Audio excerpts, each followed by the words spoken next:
Спортивный арбитражный суд частично поддержал иск ВАДА по отношению к российскому антидопинговому агентству. Согласно решению САС, российские спортсмены на 2 года лишились права выступать под своим флагом и использовать национальный гимн на чемпионатах мира и Олимпийских играх.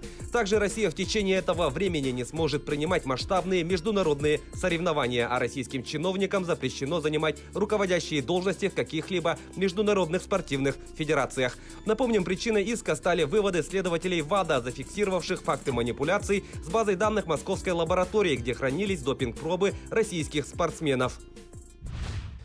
Международная федерация футбола признала форварда немецкой Баварии Роберта Левандовски лучшим игроком 2020 года. Церемония прошла накануне в онлайн-формате. Помимо 32-летнего польского бомбардира, на награду претендовали португальский нападающий итальянского Ювентуса Криштиану Роналду и аргентинский форвард испанской Барселоны Лионель Месси. В сезоне 2019-2020 Левандовский с Баварией стал победителем Лиги чемпионов, а также чемпионата, Кубка и Суперкубка Германии. Нападающий забил 55 голов и сделал 10 результативных передач, тем самым показав лучший сезон по результативности в карьере. Хоккеисты сборной России в серии буллитов со счетом 4-3 выиграли у команды Швеции в стартовом матче Кубка Первого канала. Турнир проходит на ЦСКА-арене в Москве. В составе хозяев льда шайбы забросили Никита Сошников, Вадим Шипачев, а также Андрей Кузьменко, который помимо этого реализовал победный буллит. У шведов взятие ворот провели Понтус Оберг, Эмиль Петерсон и Эмиль Ларсон. В следующем матче турнира российские хоккеисты сыграют с командой Чехии, а шведы встретятся со сборной Финляндии. Обе игры пройдут 19 декабря. Московский ЦСКА одержал победу над Ростовом в гостевом матче 19-го тура Тинькофф российской премьер-лиги. Встреча завершилась со счетом 1-3. В составе победителей хэт-триком отметился Федор Чалов. Единственный мяч хозяев поля забил Алексей Козлов. Армейцы прервали безвыигрышную серию в РПЛ, которая составила 4 матча. Благодаря этой победе они вышли на второе место турнирной таблицы чемпионата, набрав 37 очков. Первую позицию занимает санкт-петербургский «Зенит», в активе которого 41 балл. Ростовчане с 32 пунктами идут на 5-й строке. В 20-м туре ЦСКА в гостях сыграет со столичным «Локомотивом», а Ростов на выезде встретится с «Зенитом».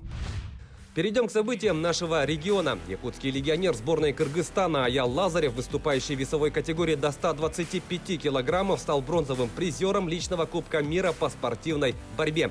Турнир проходит в Белграде. В малом финале он досрочно выиграл у многократного призера чемпионатов Европы и мира Джамаладдина Магомедова из Азербайджана. Зайти на 3-ю ступень пьедестала турнира мог еще один якутянин Владислав Андреев, выступающий за команду Белоруссии. В схватке за бронзу весовой категории до 57 килограммов он со счетом 4-0 уступил иранцу Рахману Амузатхали и занял 5-е место. В Якутске состоялась пресс-конференция, посвященная победам на чемпионатах России легкоатлетки Сарданы Трофимовой и боксера Василия Егорова. В ходе мероприятия спортсменам были вручены сертификаты на 200 тысяч, а их личным тренерам на 100 тысяч рублей.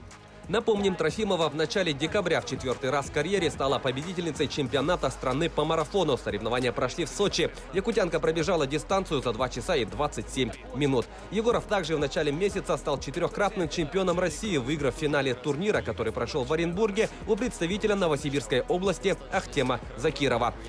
Таковы главные спортивные новости к этому часу. Занимайтесь спортом и будьте здоровы!